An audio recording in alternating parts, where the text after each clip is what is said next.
Hi, this is Ed Rising, and welcome back to Ed's Pop-O-Matic podcast, a retro pop culture podcast with everything retro beats the new when you keep it in your heart.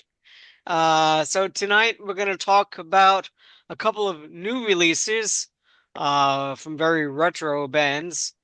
We're going to do a new release by the Monkees. Rhino is issued the A's, the B's, and the Monkees. Uh, it's on vinyl, it's on CD, and we're going to chat about that.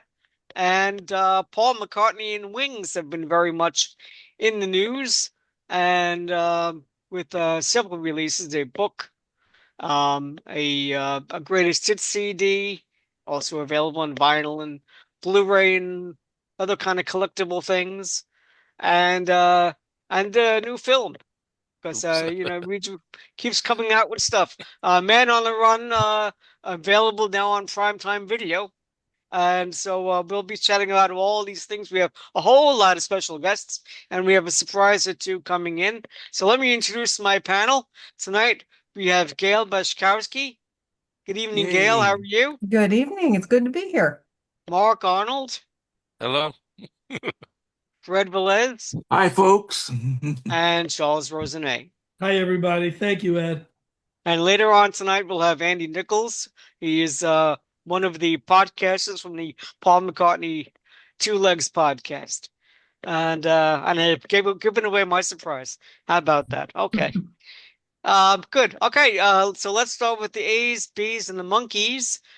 Fred, could you take it away and tell us about the album, please? Okay, sure. This is Rhino's release for the 60th anniversary of the Monkees, and it's a pretty decent collection in that it's all the singles that were released during the initial period of the Monkees from 1966 to 1970. So you got all the big hits here. You got Last Train to Clarksville, I'm a Believer, A Little Bit Me, A Little Bit You, Pleasant Valley Sunday, Daydream Believer, Valerie, D.W. Washburn, Purpose Song, Teardrop City, Listen to the Band, Good Clean Fun, and Oh My My.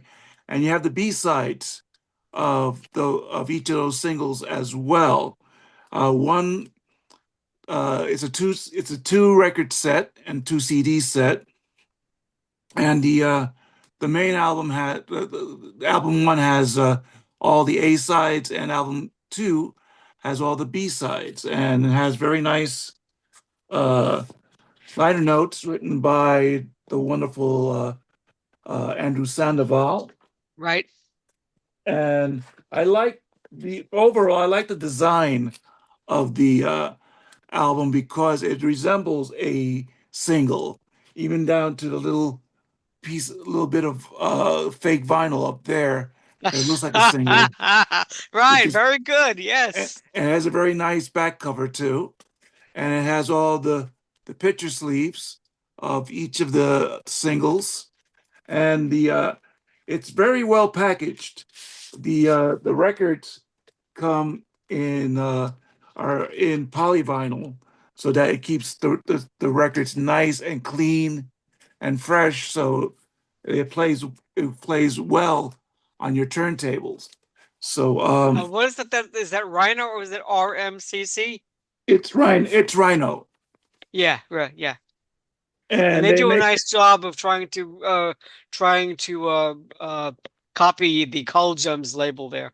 right, to replicate it. Even in the other logo there. How do you like Yeah. that? Hmm. And I think to me the this concept of the album works better as a vinyl record than it does as a CD because while it's great that it's spread out over two vinyl records, the CD is spread over two CDs, and the problem with that is there were 12 Monkey singles, which means 24 songs, and all those songs could have fit on one CD.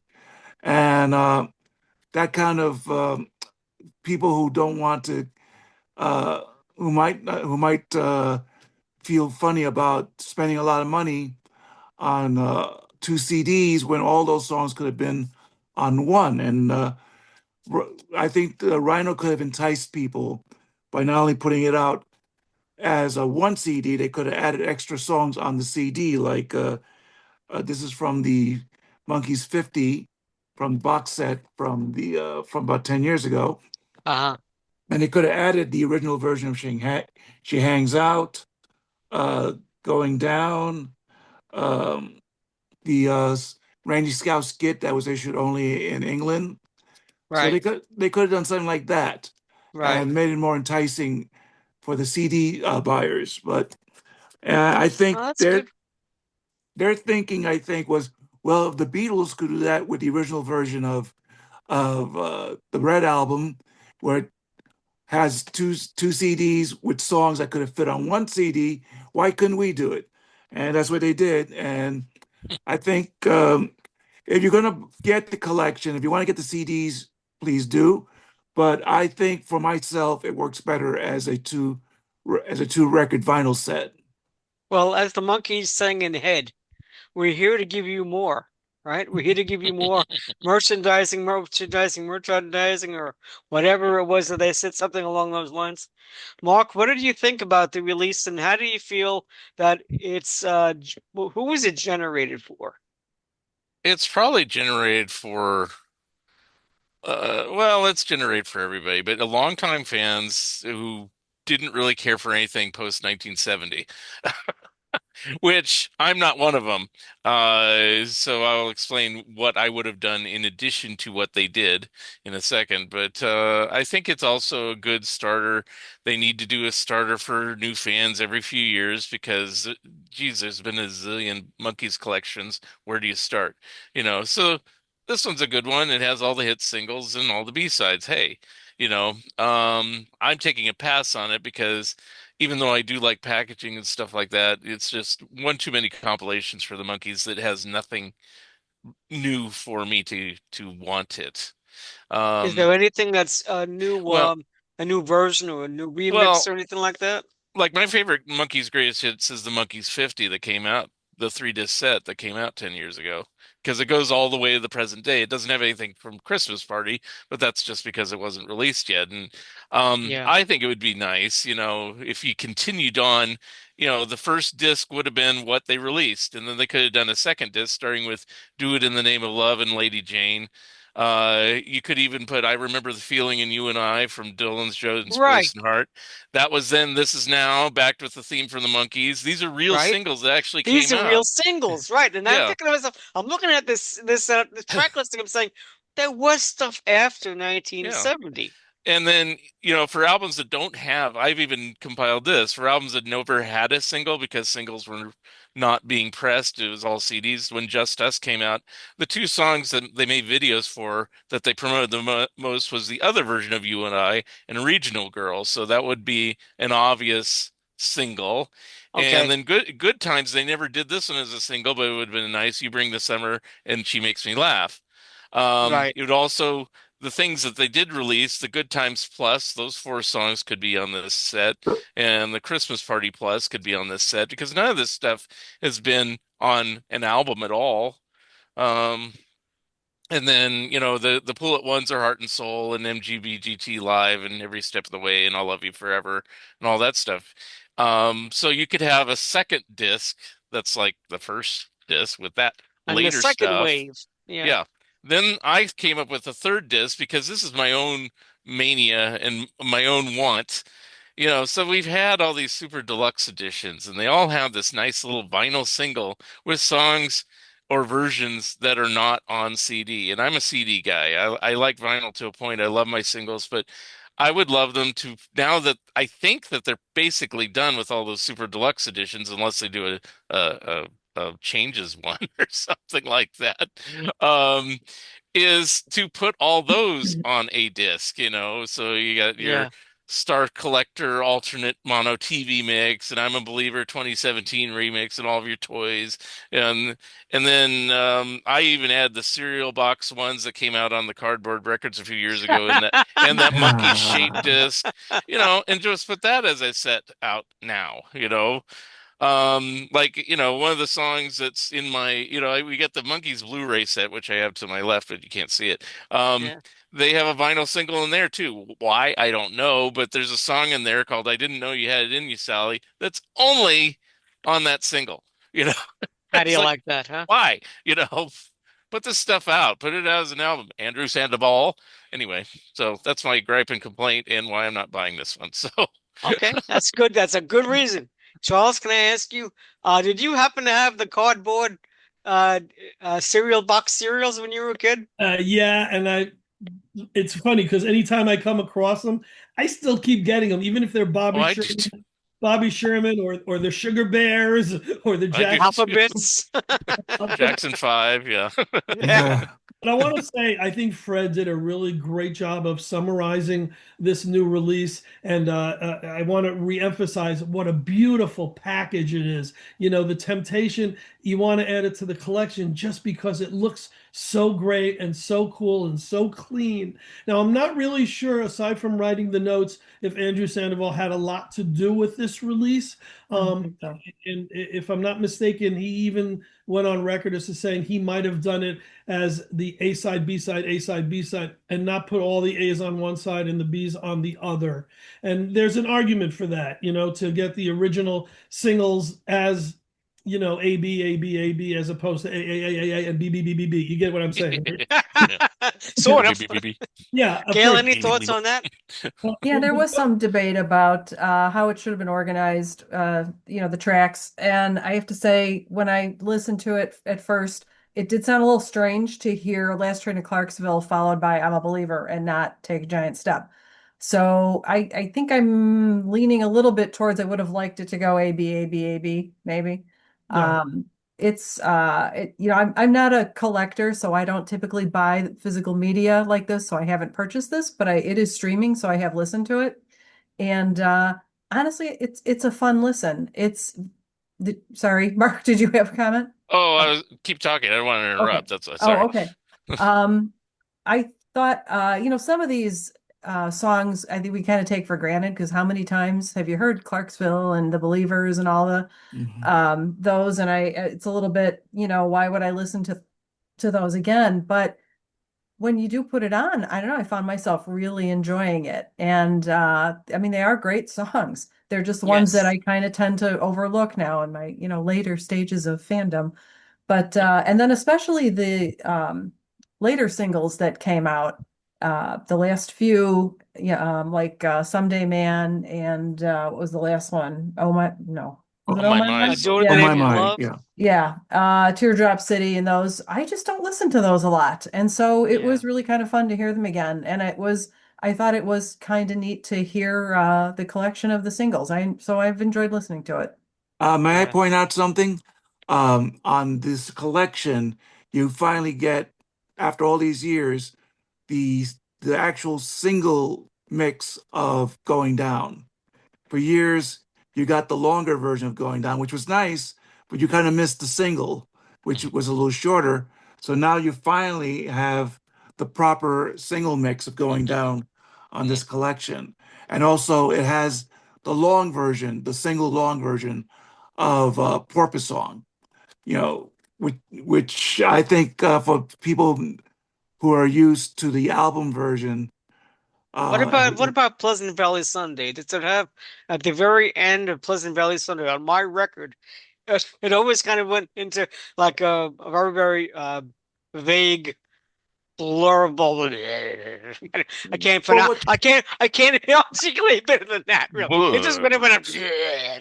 You know, one of on the record. well, one of the neat things about this collection is that all the mono mixes for the early singles are there, and it turns into stereo about, I think, Teardrop City or yeah, Teardrop City is when it started going stereo. So you get all the original mono mixes and all the original stereo mixes on that, which is another good uh, reason to get the collection. Okay. So let me Yeah. get back to you. Mark had mentioned about some of the tracks that he would have liked to have seen um, if they had extended it into the 70s and the 80s and 90s and so forth. Is that something that you think the Monkees will do down the road? I think so. I think they needed to get out a 60th anniversary item, and something that they in their brain, everyone who's a collector will buy because they want to add to their collection. But this is a nice introduction to the fans who are maybe newer fans or younger generation fans and have to have the hits. So I think there will be. I can't see how they don't eventually release a compendium to this, an extended version of this, a collector's edition of this, which will then, be this will be the A B part A, and then maybe Yeah. C, B, the A's, B's, and so ons of the monkey. There, yeah, it's got to be. Well, And I agree that we need that more than we actually need this. In well, general, to everybody, as far as Mark mentioned also that Mark said a lot, let me tell you. Um, that's why I'm not the talking as to. far as the various super deluxes and not so super deluxes and kind of super deluxes of all these albums that we've gotten over the last few years.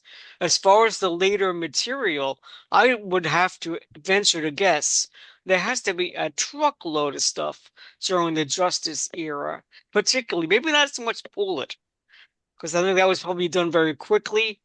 But I would imagine the justice stuff there should be a lot of stuff in the sessions. Is that something that maybe we could expect down the road? I don't think so. I think down the road maybe You're we'll get. killing me. He Uh, just came out and I took a don't even think so. I You're don't. killing me, Smalls. I can explain why. I don't know if Charles is going to say this, but the stuff on Just Us is owned separately. I don't think Rhino owns it, so it's a harder reason to get that stuff together. But the reason I mentioned the tracks that I did for my fictional compilation is just because they did put those two tracks on Monkees 50, so it should be easier to license the same two tracks over again just to represent Just Us, which is arguably not anybody's favorite album. So it's like it's not that big a deal if it doesn't have heavy representation. So, yeah. the other thing I was going to say is to see how they did it right, and Charles will like this, is a couple years ago, the Turtles put out this set called The Singles. And if Charles has it there, you can lift it up. No, that's just the book. But anyway, the singles literally went He's working through out.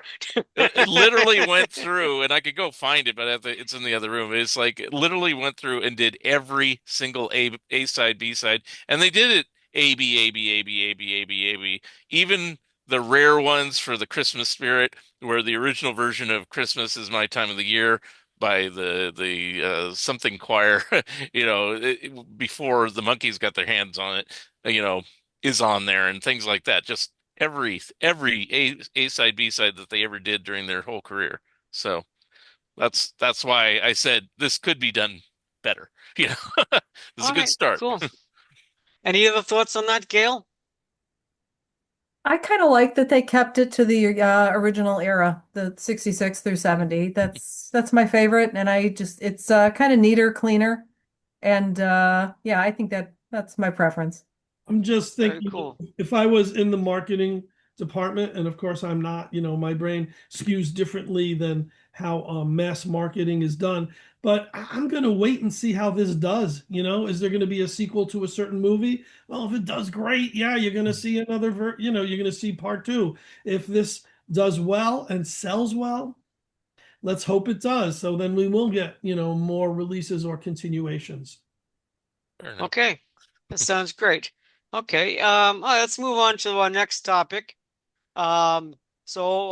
There's been several releases for Paul McCartney and Wings in the last few months. Has anyone purchased the book uh, Wings, the band on the run?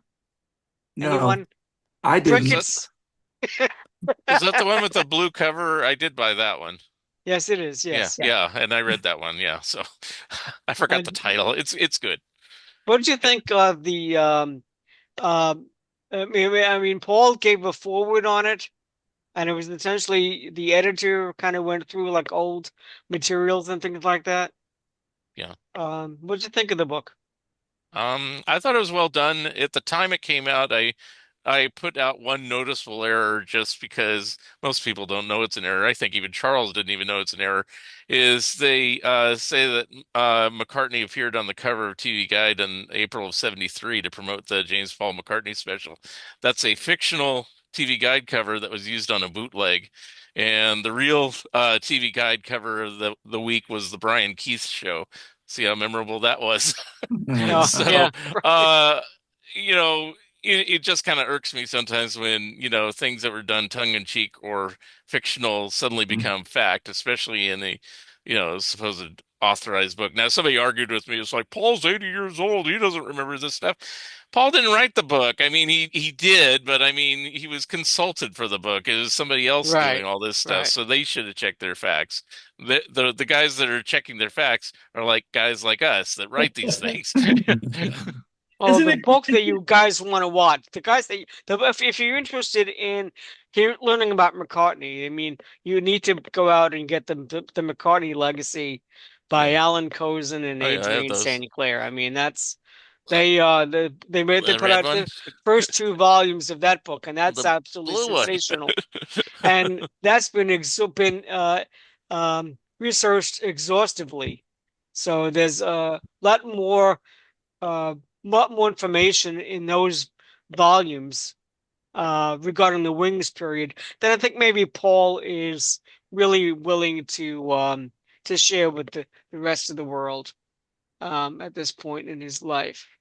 Okay, so the next portion of our show is to discuss uh, the Wings Greatest Hits CD. Wings uh, McCartney put out a new compilation of Wings Greatest Hits. It's a very nice looking CD. I have a picture of it I can share with everybody if I can. Oh, I got it right here. Never had to do that here. Um, You got your single disc and your double I can disc. do this here, and I got it here, and you got it there if I did it right. But yeah, I mean it's a two CD collection. It features all the hits: "Band on the Run," "Hi Hi Hi," "So Many Love Songs," uh, "Live and Let Die." "Let 'Em In." Jet has all the big hits on here, and some album tracks more or less. But it's a very good representation of Wings. And if it were up to me entirely, and of course these things never are, I would have liked to see that fleshed out similarly to as we discussed about the Monkees release. Right. They could have done an A's and B's with the B sides that weren't on the albums originally. And you could only find those on the deluxe editions. Yeah. But then you have to have the country hams and stuff. And Susie and the Red Stripes. What's wrong with that? I'd Exactly. like to know. Nothing. That's right. But I like the CD. I think that it's high time that we got some so some of the later period, like the Back to the Egg stuff, Yeah. is actually remastered, which gives me hope that there'll be a remastering of the album Back to the Egg down the road. That'd be very cool if that could happen. Because we haven't gotten to that yet. think your And image so is gone. I think your image Yeah. is gone, so yeah. it's But showing just your I've desktop. enjoyed listening to that on streaming, and I wanted to again then bring up the new movie. Has anybody else gone out to see the new Man on the Run movie? Yes, Yes. of course. Loved it. I was really despondent for a while because the Thursday night where it was supposed to be the only showing of it on a big screen, I had to DJ. I had to work and I couldn't go. And then they announced there would be a Sunday showing of it too. And apparently, at most of these showings, it was sold out or close to sold out. Yeah, Really, really, really great. In the same week I got to see the Elvis movie Epic, which is spectacular, and the McCartney movie, which is just, oh my gosh. yeah. I came out of it saying I wish there were 10 more hours of it. Right, right, right, right, right. That he's finally coming to terms with, those years which were always in his mind, maybe a gray dark area that, he jumped away from and didn't embrace live. He always do live and let die, and there was a few, Wing songs that he would just, jump all over. But so much, Wing's wildlife, and to touch on all that great stuff. That movie was great. This whole era that he's, embracing again is great, and I think it's a godsend to the fans. Yes, I would have to say that I liked his honesty. I Yep. thought was very moved by is that his anger and his honesty. I mean, certainly there are stories that we're hearing over and over again that we know are not are somewhat whitewashed. But look, I think it's been done to death by a lot of other people have kind of made stories more to make themselves look a little bit better. I think Paul did a bit of that, but he also left enough stuff out there to kind of give him the impression that he isn't always so beloved. He wasn't always so you know perfect and everything, you know. Um there were a couple of things that went on with the band that are very quizzical and some great humor. Mark, your thoughts on the movie? Well, I watched it on Amazon Prime. Unfortunately, it's typical in Oregon. Nothing like this gets in the movie theater. So, um, although they did put Stranger Things finale in the movie theater, so they do get something. But I guess I figure Paul is, not worth it. I don't know. I would have gone to see it. Um, yeah, just as an aside, the last Beatles related movie I think they put in the theater was the Ron Howard one for the Beatles. So anyway. I liked it because, there's the inevitable comparisons to the Wingspans documentary that was, about 20 years ago or something like that. Right. And I think this improves on it because the other one had a little bit too much of just Paul and Mary just talking back and forth, which is fine, but it kind of ate into where they could actually show archival footage, which this has a lot of, and having other band members say their comments Right. positively or negatively. I mean, Right. I love it when they say Henry McCullough hated Mary had a little lamb and stuff like that, He had You some of the know, best it, we lines. we always suspected this, but we never heard it, and now we hear it from his mouth. He's saying, "I hated that song. Why? Why are we doing this song?" You know, I always It wondered was what happened when he left. Then Band on the Run comes out. He goes, "Now he does some good stuff." Fred. I love the movie. I saw it on Amazon Prime, and I really enjoyed it. I love the fact there's a lot of rare footage in it that definitely I have not never seen before. One of the things I really enjoyed was seeing the footage of the reporters that trespassed on his farm Mm. during the Paul is dead period. And you can see he's angry and everything. And then he says that, no, I should talk to them because they're going to print nasty things about me. So, and then one of the best pieces of footage is John Lennon admitting that Paul was right about Alan Klein. Yeah. That was great. And also the footage that we've seen in the George Harrison documentary of Paul and George signing the legal pieces of paper that dissolved the Beatles, Yeah. Yeah. and then the picture of Paul and George together in that room. Yeah, it was Uh, nice. so, and I'm glad there was not that much regarding Talking Heads, that you heard a lot of Mhm. voiceover interviews, like with Sean Lennon, and archival interviews with Denny Lane and Henry McCullough. Um, and overall, I really enjoyed it. I think it's definitely one of the best Beatle-related documentaries I've seen. It has more wings in it than the Wingspan documentary had, I Yeah. felt. Um, and I just, regarding the soundtrack, which I know we're going to get into in a moment, I wish they'd given the soundtrack more of an anthology treatment with more rare songs on it, instead of just the Mhm. three that they threw in there. And regarding Gotta Sing, Gotta Dance, they couldn't find a better sounding version of it, and they put it on here. I don't know, but I mean, if you want to get a better sounding version of "Gotta Sing, Gotta Dance," you should go to the DVD that's on the Red Rose Speedway um, box set and just lift it from there. Do you So guys have the McCartney years DVD? yes, I got it. The James Paul McCartney special on that? I have to go back and No, check my copy of it. I don't think it's so. not on there, but it's No. on the Red Rose Speedway box set. It is. Okay. Yes. All right. That You and know, it was funny you mentioned about gotta sing, gotta dance, because the dancing is hysterical. It's a great routine, by the way. Very uh, inventive routine. And I'm watching it with my brother the other day, and I'm like, you know, this is kind of weird back then, and but I don't know, it was sort of like like the coming up video, like the not, what am I thinking of? What's what I want? It sort of reminded me of what they did with coming up 10 years later. With well, the, you know, I mean, because of well, cross-dressing or what?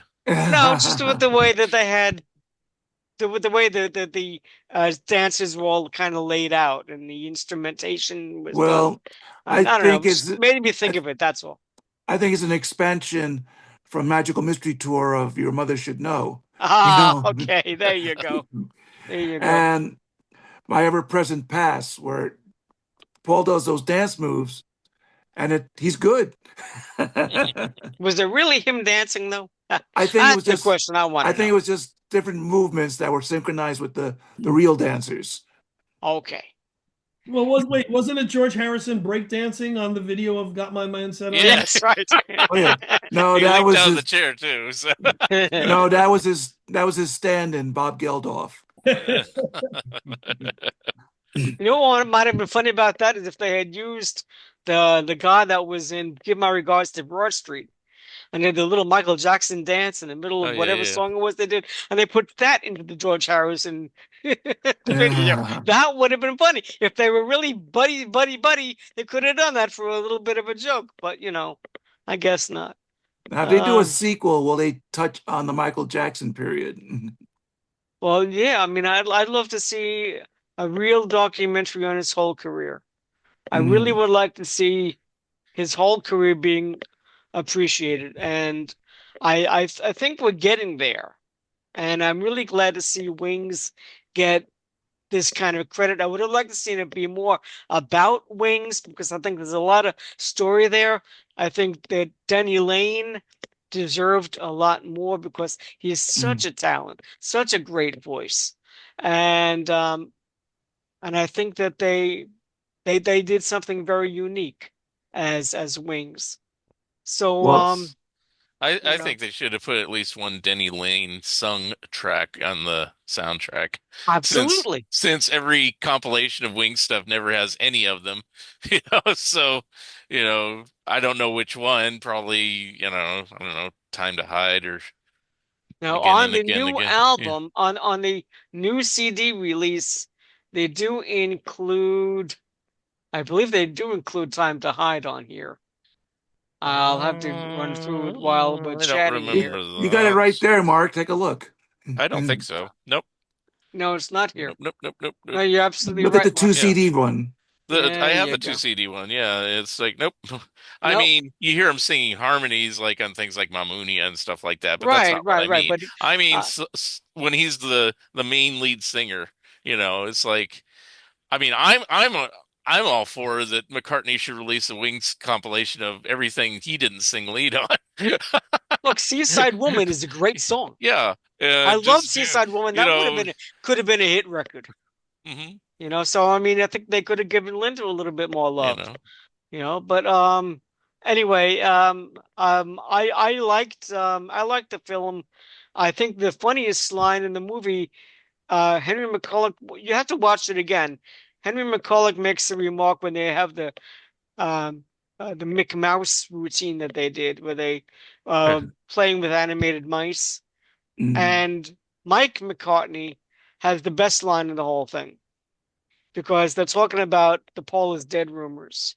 Hmm. And so they were interviewing Mike McCartney on some TV show. So they're saying, "So Mike, when was the last time that you saw your brother?" He says, "At his funeral." Funniest Yep. line. Yep. That, I mean, the crowd is. I saw. So don't forget, guys. I saw that in theater. The crowd roared at that. That Oh, wasn't that great? Oh, really, that's really funny. was. By the way, I saw the Elvis show the night after I saw the McCartney show. Right. I was a half an hour early for both shows, and it wasn't until like 5 minutes before the show that the place was filled in both nights. Yeah. Made me a little bit nervous, you know. I actually do want to see the Elvis one. I just heard about it yesterday, strangely Very enough. good. And I'm not the hugest Elvis fan. I mean, I have virtually all his material, but it's more of a Beatles fan, of course. And but I said, I think I'll see this. I did not want to see the biopic that Baz Luhrmann did, but this I want to see. So, I was pretty good. I had some issues with certain aspects of it. We can get into another time, yeah. but I enjoyed it. Let's move on back now. Let's go all the way back to Hey Hey Hey with the Monkees. And Hey. Charles Rosenet is one of the organizers for the upcoming M60 Monkees Fan Convention Yeah. that is happening in September in North Haven, Connecticut. So, Charles, will you take it away and will you share with us what I just told everybody else that I guess there's no other news. We can all just go home Show now. up. Show up. I want to first thank you, Ed, because you were one of the first people who bought a weekend pass. I want to thank Fred for one of the first people who reserved a vendor table. So that's very exciting. I want to bring back as many, I mean, 60 years of the Monkees, as many people as I can find from the original 1980s convention, and Fred will relate to this. So we've got like Ed Riley and John Sheridan. These are names that you may or may not remember. Maggie McManus was the first. She was the pioneer to do a convention, and she did it with a gal named Lois Gibson. So I reached out to Lois also to see if they want to come to the show and just do a panel discussion on what the conventions were like in the 80s when no one would ever believe that a monkey would ever show up at a convention. And then, I had the honor in 1982 of doing, I guess it was the fourth annual Monkees convention. We moved it from New Jersey to Connecticut, where I live. And sure enough, I mean, Peter Tork was our special guest. Bill Chadwick just came as an attendee. It was magical year. So anyway, I want to harken back to that a lot. The conventions got ridiculous. In 87, it was probably the first of the monster shows where we had Davy and Mickey and Peter and Boyce and Hart and Henry Diltz. And you'd always have to then, you'd have to kind of top it. In 2013 at the Davy Jones Memorial Convention, it was Mickey and Peter and everyone you could think of was at that show. And then the next year, I guess I wasn't involved, but Nesmith came and was part of it. And so in 2020, I did the Peter Tork Memorial Convention, and that was like the old shows. It was more like a family gathering, less than 1,000 people. Just it felt like everybody knew each other and were there for the right reasons. And that's what I'm going to try to capture with this event on September 5th weekend. It started out as a one day because I wanted to keep it as simple, as humble, and as family friendly as possible. But it's sort of, got a few legs going, and we're having a Friday night VIP party since it's it wasn't originally in a hotel. It's in a hotel. So it gives us the impetus to, in fact, have it in a place where the people can stay over the night before. And then on Sunday, when the convention should be over, well, it's not quite over because we're doing another event at the Connecticut Monkees Museum, which is curated by Catherine McCabe, and our friend Mick Lawless has a lot to do with that, and it's right nearby. So it made sense to make it a whole weekend package mostly for the folks who are coming from far away. We just got word that a group of fans from Australia might be joining us. And what's really interesting, we get tons of calls. I'm getting calls every day, and the first question is usually, well, who are the guests? And I say, we're working on it. As soon as we announce it, Hey. we will get the word out. And then the next I'm the question, guest. is Mickey going to be there? And my answer is, I sure hope so. And then they'll say, well, I'll be a sponsor or I'll buy tickets if he goes. Now that's a catch Mm, 22 because if I don't sell sponsorships and I don't sell enough tickets, and this is you're hearing it from the inside source. I right. can't afford to guarantee Mickey to Right. come. Yeah. So it's a tough thing. But I have a few special people who I'm really keen on bringing. We have some great authors, of course. Fred Velez will be there. Mark Arnold and Michael Ventrella are going to be there. Ed Cool. Riley is going to be there. So a lot of people who are very ingratiated in the whole monkeys world will be there for panel discussions and all the bands. I mean, we're putting out invitations to the original guys like the characters who played all the shows and Zilch Yay. from New England. Good. And we've got a guy by the name of Foggy Otis who's a ukulele, just a maestro, and he's going to be opening the show with a set of uke only monkey stuff. Really cool. Anyone who comes is going to walk away and just say, "We had the greatest time." So, but I can't. I bet you will. yeah, Yeah, very cool. I'm very excited about it. Really looking forward to it. Um, yeah, so that'll be again, when is it, Charles? it's September 4th, 5th, and 6th. The best thing you can do is go on Facebook and type in for the events where you look at what events are coming up. M as in monkeys 60 M60 and then whatever else you want to put monkeys weekend and it'll come up and you can get tickets right on there. You can do sponsorships on there. You can get the hotel reservations. Pretty much all the information that we have up to now is on that site. And this is actually the first podcast where we're talking about it. So thank you for giving me a platform to be able. So we're gonna put this into the show notes Great. for the YouTube version of the show, and so this way you guys can get all the links right there, right to the M60 convention. So that's cool. All right, so guys, it's really been a lot of fun tonight. I'm going to ask you guys to go around once around, a little bit of information as to where people can find you, what kind of projects you have coming up, and if you would share that with the world. Gail, would you please start? I got no projects coming up, but I, you can find me on Facebook and Instagram and social media, wherever there's 60s and 70s pop culture stuff. I will be there. Thanks, Gail. And Fred? Okay, well, I'm the author of these two books, A Little Bit Me, A Little Bit You, The Monkeys from a Fan's Perspective, Love them. and A Little Bit Me, A Little Bit You 2, Ooh. The Monkeys from International Fan Perspectives. And I got Charles in the book, and he took up half the book, but that's okay. But you can find these books on Amazon as both print and Kindle. Let me get my pronunciations right. Oh, so, and I'm trying to work on some other project, but just keeping my fingers crossed on it. But I'm looking forward to this upcoming convention. This is going to be so much fun, Yeah. and I hope people will consider going, whether Mickey is there or not. That shouldn't be a factor. You should go because you want to be with other Monkey fans and celebrate the Monkeys' 60th anniversary. And as Mickey would said, 60 years. Oh no. Oh, the colors, the The colors. colors. Mark?